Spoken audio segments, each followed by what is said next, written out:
은혜를 나누겠습니다. 여러분, 우리는 새해가 되면 형통을 바라고 꿈꿉니다. 하나님이 축복해 주실 것이다 기대하고 나갑니다. 반드시 소원이 이루어지리라 그렇게 바라며 출발합니다. 그러나 여러분, 우리가 잊지 말아야 할 것은 인생은 바다와 같아서 바다에 끊임없이 물결이 출렁거리고 파도가 일듯이 우리의 인생의 바다에도 고난의 풍랑이 있다는 거예요. 여러분, 우리가 23년도에는 좋은 일만 바라나 우리가 기억해야 할 것은, 잊지 말아야 할 것은 좋지 않은 일도 온다는 거예요. 그런데 문제는 무엇이냐? 그 고난이 다가올 때, 어려운 일들이 다가올 때, 내가 원치 않은 일들이 발생할 때 어떻게 대처하느냐에 따라서 그것이 전화위복이 되고 역전이 되기도 하고, 여러분, 우리에게 더 좋은 일이 되는 것을 믿으시기 바랍니다. 오늘 본문은 하나님을 사랑하는 자, 곧 그 뜻대로 부르심을 입은 자들에게는 모든 것이 합력하여 선을 이루느니라. 이것을 한마디로 말하면 하나님의 섭리라고 해요. 여러분, 우리가 올 한 해를 출발할 때 하나님을 사랑하고 하나님 뜻대로 부르심을 입은 자리에 있기만 하면 하나님은 모든 것이 합력하여 선을 이루는 그러한 섭리로 우리를 이끌어 가신다는 거예요. 그 섭리를 알면 우리는 불안하지 않습니다. 어려운 일이 다가와도 당황하지 않습니다. 두려워하지 않습니다. 오히려 평강을 누릴 수가 있습니다.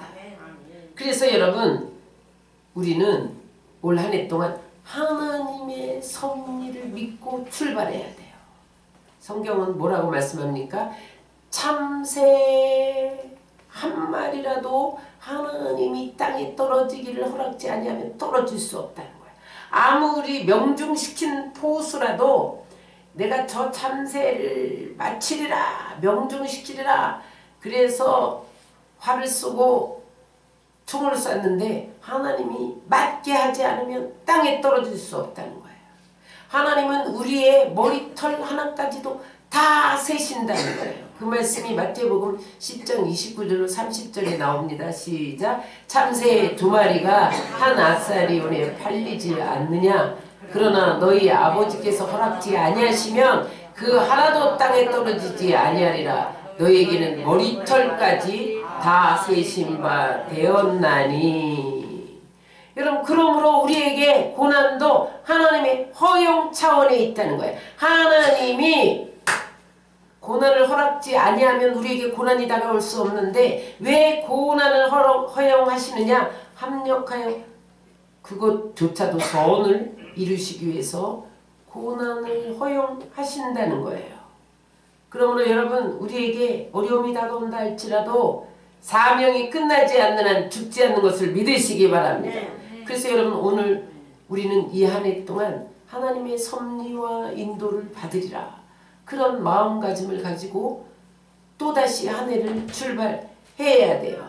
그러면 섭리란 무엇이냐? 섭리의 의미와 방법에 대해서 우리 한번 은혜를 나누겠습니다. 여러분, 섭리란, 성경에 섭리란 말은 안 나와요. 근데 성경 전체를 한마디로 압축해라 그러면 하나님의 섭리입니다. 성경의 역사를 여러분 하나님의 섭리 측면에서 읽어보세요. 모든 것이 하나님의 섭리예요. 섭리란 무엇이냐? 따라하세요. 하나님의 지혜와 능력으로 역사를 주관하신다는 의미다. 하나님의 지혜와 능력으로 개인의 삶을 주관하신다는 의미다. 하나님의 지혜와 능력으로 하나님의 뜻을 이룬다는 의미다. 하나님의 지혜와 능력으로 하나님의 목적을 이룬다는 의미다. 여러분, 우리에게 우연이란 없는 거예요. 하나님은 우주 만물을 창조할 때부터 예수님이 재림할 때까지 하나님의 지혜와 능력으로 이 땅을 통치하고 다스리고 보호하고 계시다는 거예요. 섭리의 결과는 무엇이냐면 다스림과 통치와 보호입니다. 왜 하나님이 섭리하시느냐? 우리 인간을 다스리고 통치하고 보호하시기 위해서 섭리하신다는 거예요. 그렇다고 우리를 하나님이 로봇으로 만드셔서 가만히 있기만 하면 하나님이 인도하시냐? 그렇지 않습니다. 하나님이 알아서 끌어가지 않겠느냐? 나는 가만히만 있으리라. 그렇지 않습니다. 하나님은 우리의 선택과 활동 영역 안에서 우리가 무엇을 선택하느냐? 어떤 것을 활동하느냐? 그 자유의지를 주셨단 말이죠. 그 안에서 하나님은 모든 것이 합력하여 선을 이루는 방향으로 흐름을 잡아가신다는 거예요. 하나님의 그 영역은, 하나님의 섭리 영역은 어디냐면 보이는 세계는 물론이거나 보이지 않는 세계, 인간 세계는 물론이거나 물질 세계, 악인들의 세계, 의인들의 세계, 미생물, 천체, 하늘의 별과 달과 은하수와 크고 작은 모든 영역, 그것이 하나님의 섭리 영역입니다. 여러분, 우리는 내가 계획하고 내 힘으로 내가 노력해서 무엇이 이루어지는 것 같지만 그렇지 않다는 거예요. 모든 것이 하나님의 주권과 섭리에 의해서 진행된다는 거예요. 그런데 하나님의 섭리는 항상 모든 것이 합력하여 선을 이룬다는 거예요. 하나님의 결국은 우리에게 선을 주시고 복을 주시기 위해서 섭리해 가신다는 거예요. 그래서 여기서 모든 것이 합력하여 선을 이룬다는 것은,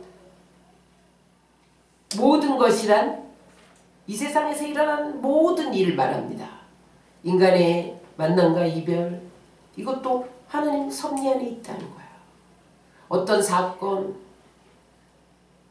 성공과 실패, 행복과 불행, 기쁨과 슬픔, 상처, 실수, 실패, 강한 질병, 내가 수술하는 것, 이 모든 것들이 주님 섭리에 의해서 움직인다는 거예요. 전혀 상관없어 보이는데, 서로 분리되어 보이고 대립되어 보이는데, 그 모든 요소들이 하나님의 역사로 말미암아 결국은 선을 이루어 간다는 거예요. 때로는 하나님이 하시는 일이 이해되지 않을지라도, 때로는 내가 힘들고 너무 고통스러워서, 아니 하나님이 진짜 섭리하고 계신 걸까? 그렇게 의문이 들지라도, 여러분, 시간이 흐른 후에 뒤돌아보면 하나님은 여전히 그 가운데 활동하고 섭리하고 계셨던 것을 깨닫게 됩니다. 그래서 여러분, 우리는 가끔 인생을 되돌아볼 필요가 있어요. 그 당시에는 내가 이게 무슨 일이지? 당황하고 두려워하고 불안했는데 돌아보니 하나님의 손길이었다. 그것을 깨닫게 되면 삶을 새롭게 해석하게 됩니다. 여러분, 옛날에는 우리 아낙네들이 수를 낳았잖아요. 수를 낳았어요. 근데 그 수판을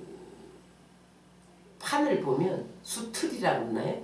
그것을 보면 뒤에는요 실들이 막 주렁주렁 지저분해, 복잡해.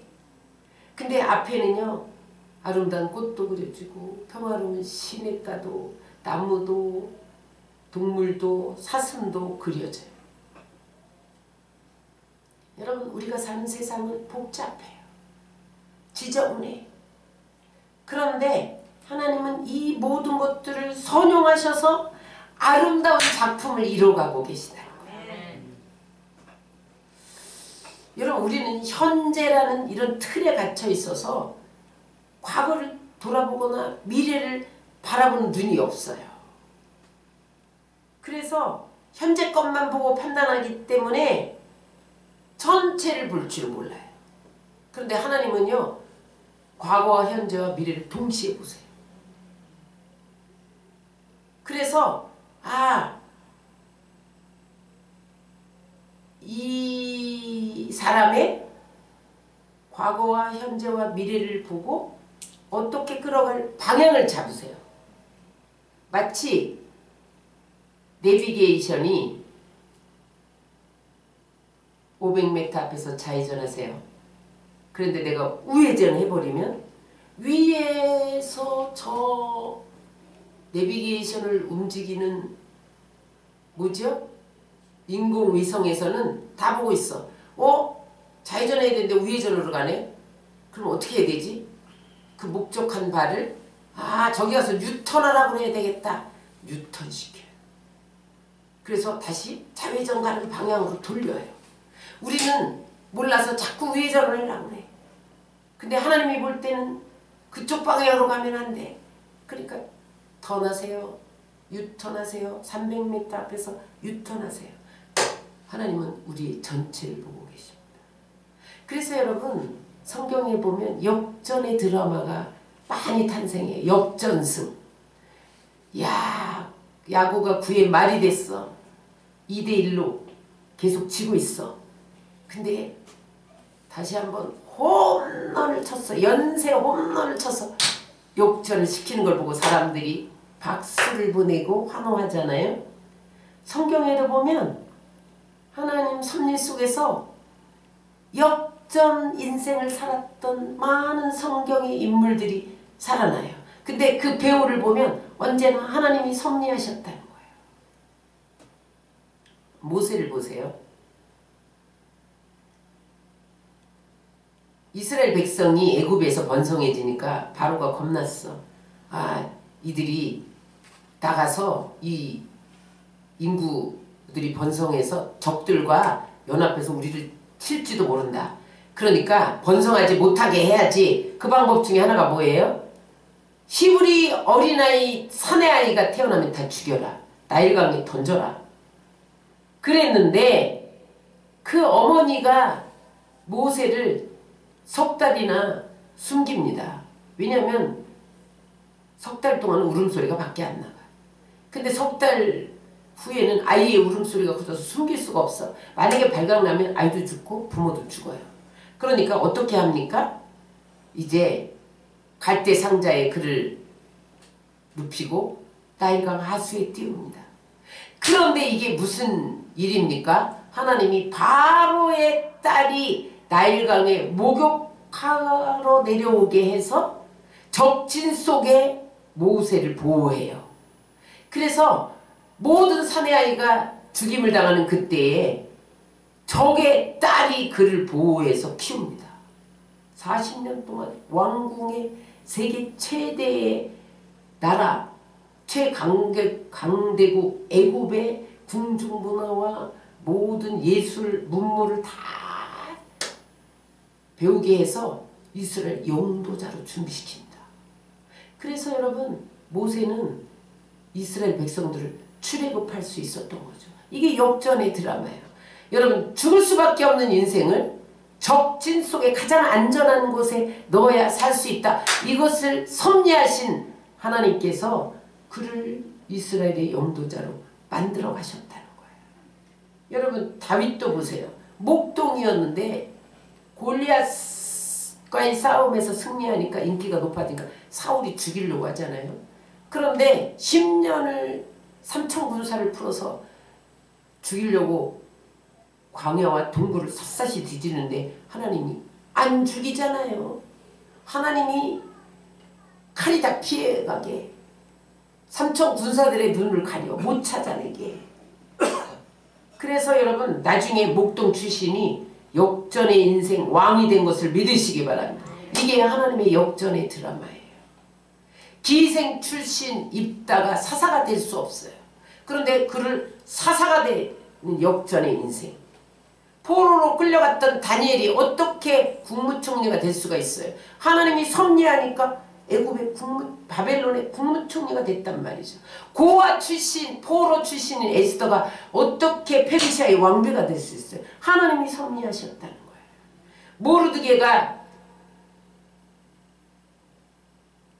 모르드게를 달려고 장대를 준비한 그곳에 하만이 달리게 하는 그런 역사가 하나님의 역전의 승리였다는 거죠. 여러분 하나님이 떠나지 마라 그런 사명의 땅을 떠났던 나오미의 가족이 몽땅 베들레헴을 떠나 모압에 가서 쫄딱 망하고 모든 가족이 다 죽고 그 다음에 어떻게 됩니까? 룻과 나오미 둘만 베들레헴으로 오는데 죽을 수밖에 없는 인생이 하나님이 섭리하니까 보아스를 만나서 여러분 그가 예수님 족보에 들어가잖아요. 메시아의 조상이 돼요. 이게 역전의 드라마예요. 거지 나사로가 천국에서는 아브라함 품에 안겨있고 부자는 지옥에 가고 이게 역전의 드라마입니다. 시골 갈릴리 바닷가 불황무식한 어부 출신들이 예수님의 제자가 돼서 세계에 복음을 전하는 것이 역전의 인생. 예수 믿는 사람 잡아다 죽이고 감옥에 갇힌 핍박자 바울이 변하여 여러분 세계를 복음하는 전도자로 쓰임받는 것이 역전 인생입니다. 이 배후에는 그들의 실패와 고난과 어려움 가운데 하나님이 섭리해 가셨다는 거예요. 이 역전의 주체가 하나님이십니다. 그러므로 여러분 믿음으로 모든 행사를 여호와께 맡기고 이 한 해를 출발하면 하나님이 합력하여 선을 이루게 하실 줄 믿습니다. 그래서 역전의 결과는 언제나 선이에요. 따라하세요. 합력하여 선을 이루느니라. 선이라는 것은 복과 형통. 하나님은 화가 변하여 복이 되게 하시는. 여러분 홍해라는 바다가 앞을 가로막고 있어요. 근데 하나님은 그 장애물을 기회로 삼으셔서 바다에 길을 내시잖아요. 애국 군대를 수장시키잖아요. 완벽한 승리. 이게 여러분 역전승의 주체인 하나님이 하시는 섭리란 말이죠. 여러분 이런 말이 있죠. 다 끝나기 전에는 끝난 것이 아니다. 최후의 웃는 자가 최후의 승리자다. 여러분 아무리 현실이 어렵고 힘들다 할지라도 새해에 여러분들에게 고난이 다가온다 할지라도 하나님께서는 반드시 합력하여 선을 이룬다는 것을 믿으시고 믿음으로 나가시기를 주의 이름으로 축원합니다. 예레미야 29장 11절을 우리 한번 다 같이 읽겠습니다. 여호와의 말씀이니라. 너희를 향한 나의 생각을 내가 아나니 평안이요 재앙이 아니니라. 너희에게 미래와 희망을 주는 것이니라. 하나님의 생각은요 우리에게 재앙을 주시는 게 아니에요. 평안을 주시고 희망을 주시는 게 하나님의 뜻이에요. 그러므로 여러분 합력하여 선을 이룬다는 것을 반드시 믿으시기 바랍니다. 오늘 본문은 여러분들이 새벽 신년 축복 예배에서 요셉의 형통을 배웠기 때문에 잘 아는 사람이죠. 요셉이 형들의 시기로 노예로 팔려갑니다. 거기서 그래도 조금 형통한가 했더니 보디발 아내 주인집 아내의 유혹을 거절하다가 보상이 올 줄 알았는데 감옥에 들어갑니다. 갈수록 꼬이고 도저히 이 어려움에서 헤어날 기미가 보이지 않습니다. 그런데 하나님은 그 감옥에서 정계 인사들을 만나게 해서 애굽의 정치 학습을 하게 해서 애굽의 국무총리로 만들어 주셨는데 그것은 왜 국무총리로 만들어 주셨느냐? 이스라엘과 애굽과 주변국들의 모든 사람들이 기근의 때에 굶어서 죽을 것을 대비하셔서 생명을 구원하는 도구로 쓰임받게 하시려고 그를 국무총리로 섭리하셨다는 거예요. 오늘 이 요셉의 생애 속에 나타난 하나님의 섭리를 통해서 여러분 하나님의 섭리를 이해하는 지혜를 배우시기를 주의 이름으로 축원합니다. 오늘 요셉의 생애에 섭리하신 하나님의 섭리를 깨달으려면 하나님의 섭리를 이해하는 지혜가 필요해요. 따라하세요. 인생을 부분적이 아니라 전체적으로 볼 줄 알아야 된다. 전체적으로 볼 줄 알아야 한다. 여러분 우리의 인생은 토막토막 끊어서만 보면 안 돼요. 전체를 볼 줄 알아야 돼요. 하나님께서 이끌어가는 방향을 볼 줄 알아야 돼요. 인생의 흐름을 볼 수 있는 눈을 키워야 돼요. 그래야 하나님의 섭리를 이해할 수 있어요. 여러분 인생은 한편의 드라마입니다. 여러분 우리가 어떤 영화를 보는데 그 영화에 대해서 아무것도 알지 못하고 처음 극장에 딱 들어갔어요. 근데 그 인물들과 사건들과 그 장면들 오고 가는 대화들이 처음에는 무슨 뜻인지 몰라. 이게 어디로 가나? 근데 우리는 주인공에 집중해서 보잖아요. 그래서 주인공이 막 해를 당하고 억울한 일을 당하면 우리가 막 조바심하고 안타까워하다가 또 주인공이 잘 풀리면 또 막 좋아하다가 이러다가 어느새 영화가 끝나요. 그런데 이 드라마를 2번 보고 3번 보면 감독이 이 드라마의 흐름을 어떻게 이끌어가는지를 알게 돼요. 그래서 여러분 주인공이 위기에 닥쳐도 우리는 조바심하지 않아요. 왜? 무사히 거기서 풀려날 것을 미리 알기 때문에 한번 봤잖아요. 응? 악인들이 날뛰어도 우리는 분노하지 않아요. 왜냐하면 결말은 주인공이 승리하기 때문에. 마찬가지예요. 여러분 우리가 겪는 이 상황을 내가 이해할 수 없어요. 그런데 하나님이 보실 땐 여유 있어요. 왜냐하면 하나님은 모든 시간을 초월하셔서 과거와 현재와 미래를 보시기 때문에 전혀 당황하지 않습니다. 요셉에게는 이 지혜가 있었어요. 인생을 하나하나 끊어서 보지 않고 연결해서 볼 수 있는 지혜가 있었어요. 그래서 그는 형들의 시기로 운동에 빠져서 죽을 뻔한 고비를 만나고 노예로 팔리고 성추행범으로 감옥에 갇혀도 술 관원장이 꿈 해석해 주니까 너 빼줄게 약속하고 배신하고 그런 가운데서도 그는 큰 그림을 봤기 때문에 여러분 거기서 그 어려움을 극복할 수 있었다는 거예요. 여러분 큰 그림으로 보면 어떻게 됩니까? 요셉의 인생을 부분적으로 보지 말고 큰 그림으로 보면 어떻게 됩니까? 가나안 아주 여러분 그때 이스라엘은요 세계에서 쳐주지도 않았어. 가나안 땅 시골 출신에서 여러분 그때 당시에 가장 최대국이 애굽이잖아요. 오늘날 말하면 아프리카에서 미국으로 유학 간 거예요. 큰 그림으로 보면.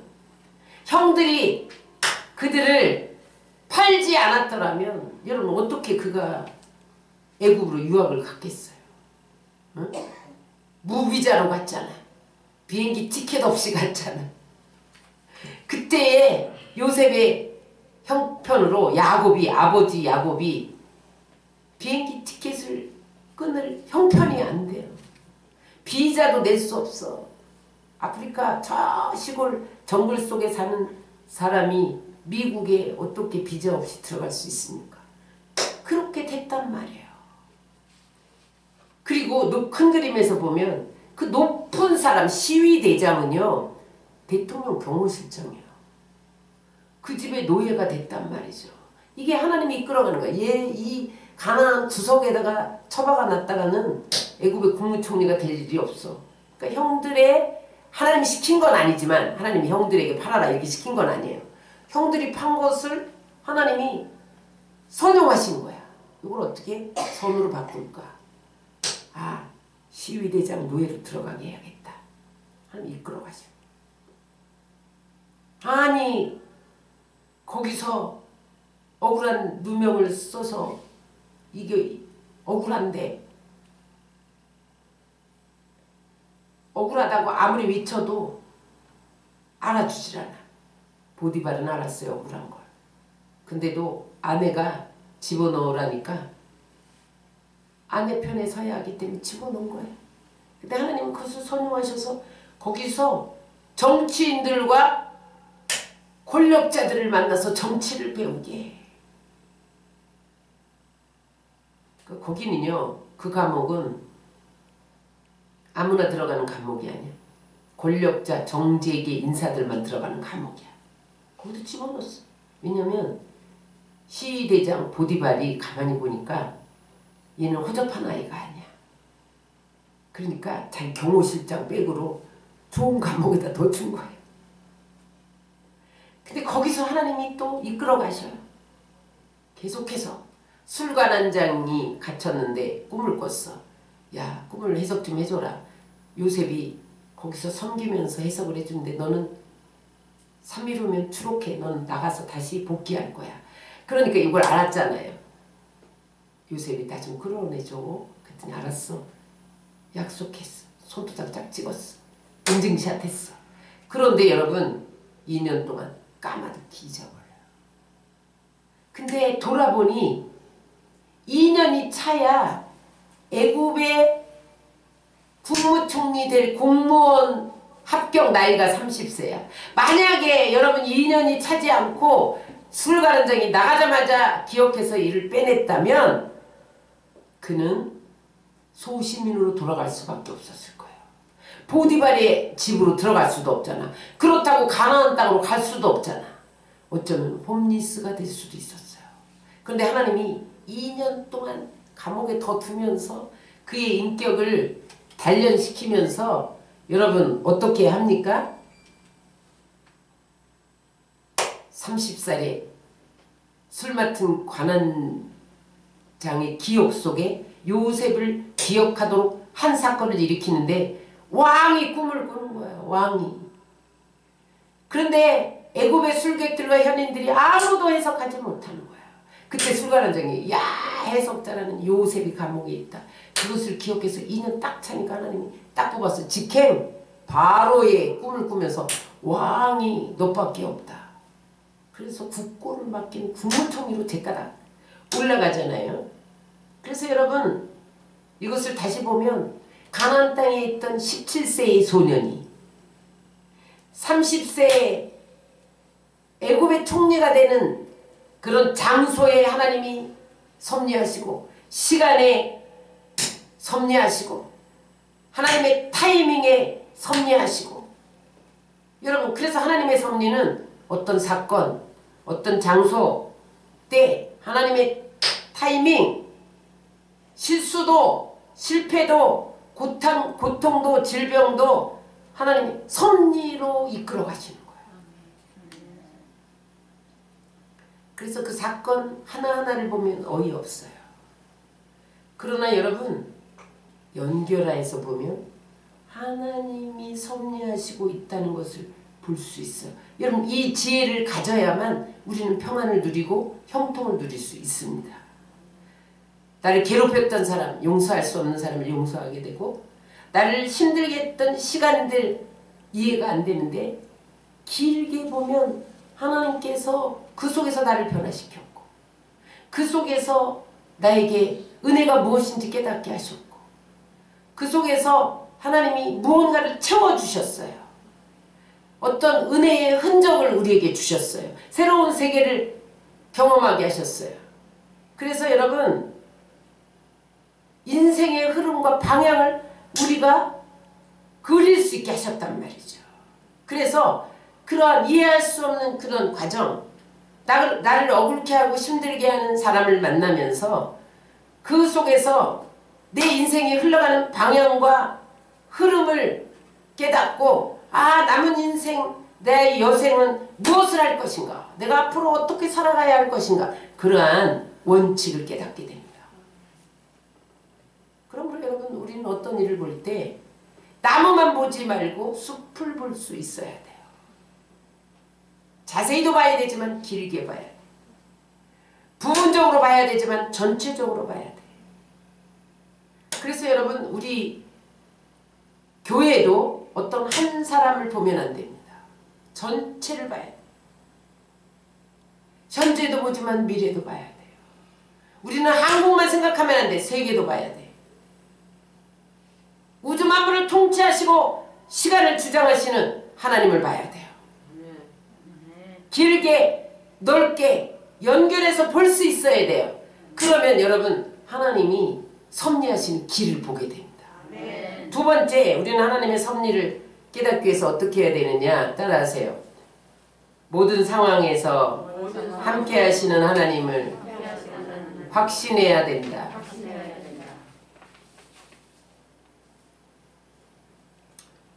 보디발의 아내가 유혹할 때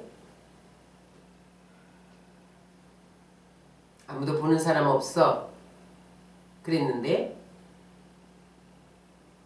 내가 어찌 하나님 앞에 이 큰 죄를 지으리까. 하나님이 보고 계시다. 여러분 어떤 사람이 하나님의 섭리대로 이끌림을 받느냐. 지금도 하나님이 나와 함께 계시다. 다 보고 계시다. 다 알고 계시다. 그것을 깨달아야 하나님의 섭리의 방향과 흐름을 알 수가 있어요. 욥기 7장 19절에 보면 주께서 내게서 눈을 돌이키지 아니하시며 나의 침 삼킬 동안도 나를 놓지 아니하시기를 어느 때까지 하시리까. 하나님 내가 침 삼킬 때도 함께 하신다. 한순간도 우리를 놓지 않으신다는 거예요. 여러분 요나가 니느웨로 가서 회개를 선포해서 니느웨를 구원해라 그랬는데 이 원수 나라 회개하면 다시 회복되니까 그거 싫어서 다시스로 가는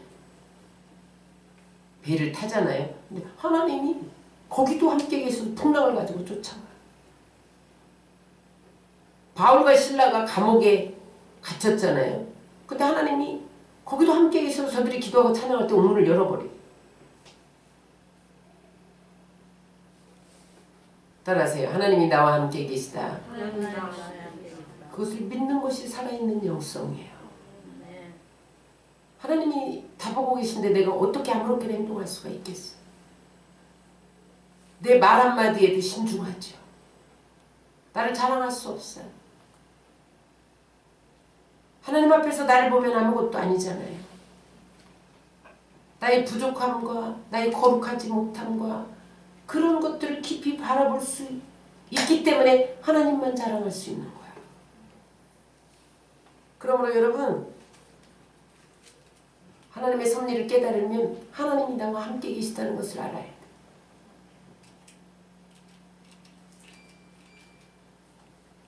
세 번째, 하나님의 섭리를 깨달으려면 따라하세요.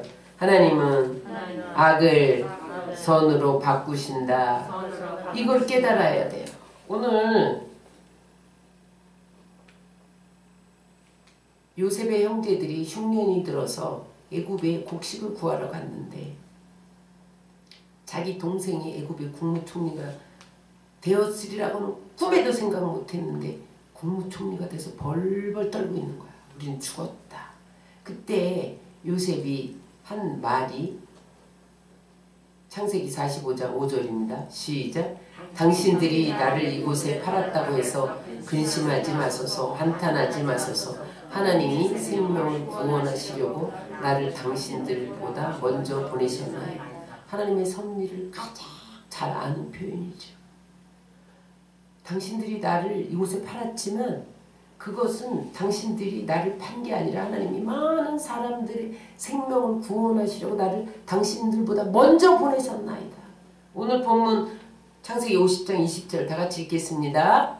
당신들은 나를 해하려 했으나 하나님은 그것을 선으로 바꾸사 오늘과 같이 만민의 생명을 구원하게 하시려 하셨나이다. 여러분 요셉이 저 고백을 할 때까지 하기까지 모든 극도의 경험을 다합니다. 형제들의 시기와 질투로 구덩이에 빠져 죽음을 경험합니다. 나는 죽었다. 인신 매매돼서 노예로 팔려갑니다. 인신 매매의 그 모욕과 수치감을 느낍니다. 보디발 아내, 주인의 아내로부터 유혹을 당했는데 거절했는데 보상이 아니라 감옥입니다. 왕의 신하의 꿈을 해석해주고 선처를 바랬는데 의리는커녕 배신해버립니다. 그런데 계속 꼬이는 이 과정을 하나님은 선용하셨다는 거예요. 그 과정을 다 사용하고 계셨다는 거예요. 앞서도 말씀드렸지만 형들이 팔아주지 않았더라면 어떻게 변방에 요셉이 무비자 비행기 티켓 없이 애국을 갈 수 있었냔 말이에요. 보디발의 아내의 유혹이 없었다면 어찌 왕의 시위대 감옥에 갇혀서 거기서 정치 경영대학원을 들어갔냔 말이죠.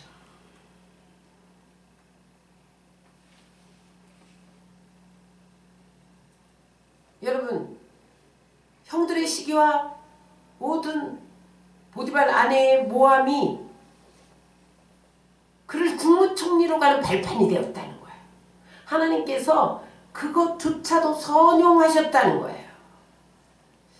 바울이 로마에 가서 복음을 전하는 것이 소원이었어요. 근데 암살단 40명이 바울만 나타나면 죽이려고 밥도 안 먹고 쫓아다녀. 로마로 갈 수가 없잖아요.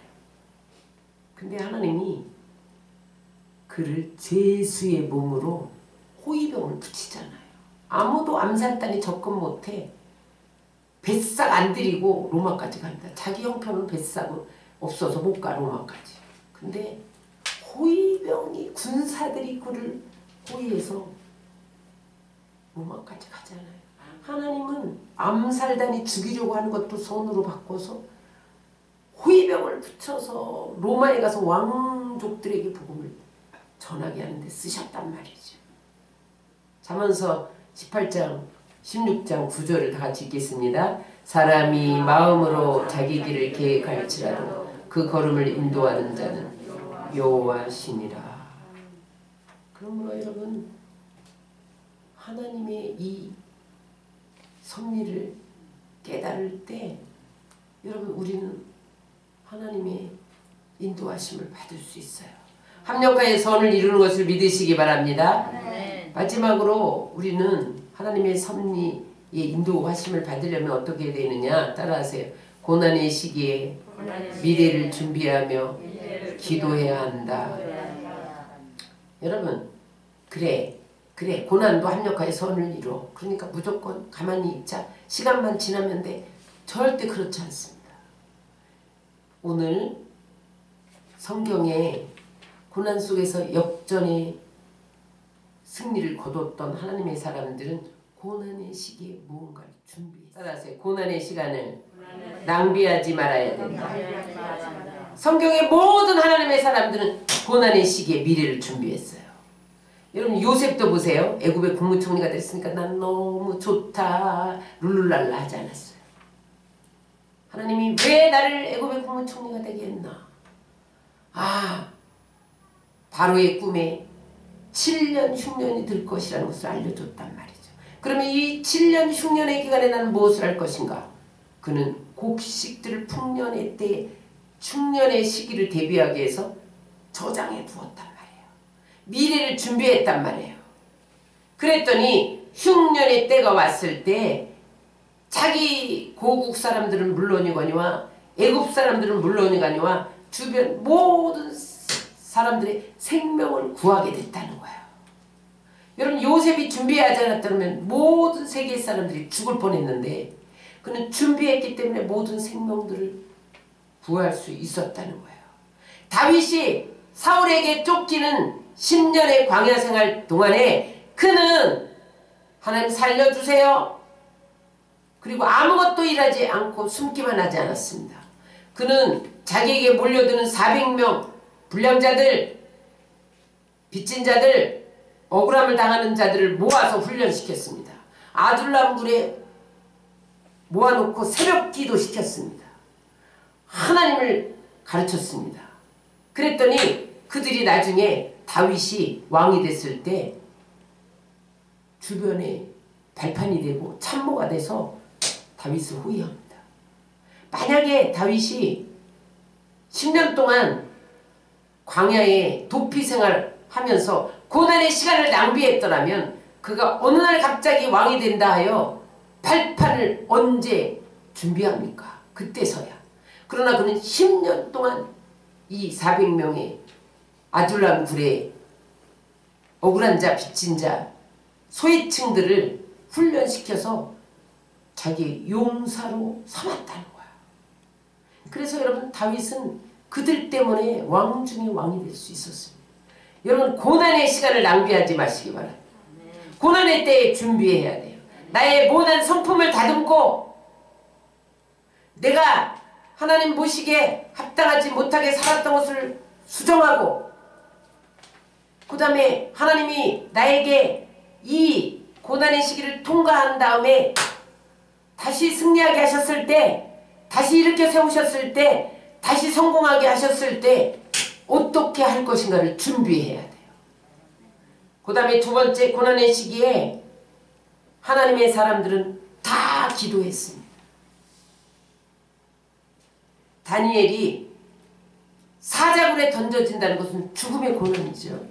그러나 그 앞에서 여전히 하루에 3번씩 기도했더니 하나님이 천사들을 동원해서 사자들의 입을 봉해버렸단 말이에요. 만약에 여러분 다니엘이 기도하지 않았더라면 사자들의 입을 봉하는 천사가 내려왔을까요? 하나님은 기도할 때만 움직이십니다. 하나님은 기도할 때 천사들을 명령하십니다. 기도할 때 여러분 우리는 하나님의 섭리를 깨닫고 인도받을 수 있어요. 다니엘은 또한 이 포로 생활에서 언제 해방될 것인가 하나님 해방시켜 주옵소서 기도하는데 어느 날 예레미야서를 읽다가 70년 후면 바벨론 포로에서 해방된다는 말씀을 깨달았어요. 그래서 그 말씀을 붙들고 기도합니다. 여러분 만약에 바벨론 포로로 끌려간 사람들이 기도하지 않았더라면 다니엘이 기도하지 않았더라면 하나님이 일하시지 않았을 수도 있어요. 왜냐하면 하나님 기도를 통해서 일하시기 때문에. 그러므로 여러분 우리가 고난의 시기를 낭비하지 말고 기도로 엎어져야 돼. 그냥 잘 되겠지 뭐. 그냥 잘 될 거야. 하나님 완벽하게 선을 이룬다고 했어. 그래서 여러분 잘 되는 게 아니야. 에스더는 하만의 계계로 유다가 진멸 위기에 있을 때 금식하며 죽으면 죽으리라 기도했기 때문에 전화위복이 되어 유대인들이 다시 살아난 것을 믿으시기 바랍니다. 바울이 로마로 마케도냐의 환상을 보고 떠났을 때 첫 성에 도착한 곳이 빌립보 성이잖아요. 근데 그가 루디아를 어떻게 만나요? 기도하러 가려고 기도처를 찾다가 자주장사 루디아를 만나요. 기도할 때 하나님이 돕는 자를 붙이시는 거예요. 그 다음에 그 루디아가 자기 집을 다 내놔. 그래서 루디아의 집이 빌립보 교회가 됐어요. 그런데 거기서 이제 복음을 전하다가 점치는 귀신 여종을 귀신을 쫓아내서 이제 점을 못 치니까 주인들이 그를 모함해갖고 잡아서 감옥에 가두잖아요. 거기서 기도하다가 하나님이 기도를 통해 옥문을 열어버리잖아요. 그래서 그가 로마까지 복음을 전할 수 있었던 거야. 다윗은요 자기 자식 압살롬이 자기 왕위를 뺏으려고 구테타를 일으켰어. 칼을 들고 아버지를 죽이려고 쫓아와. 그러니까 너무 황급해서 신발도 못 신고 맨발로 도망갔다니까요. 근데 도망가면서 다윗은 그냥 도망가지 않았어요. 기도하며 도망갔어요. 그게 시편 116편이에요.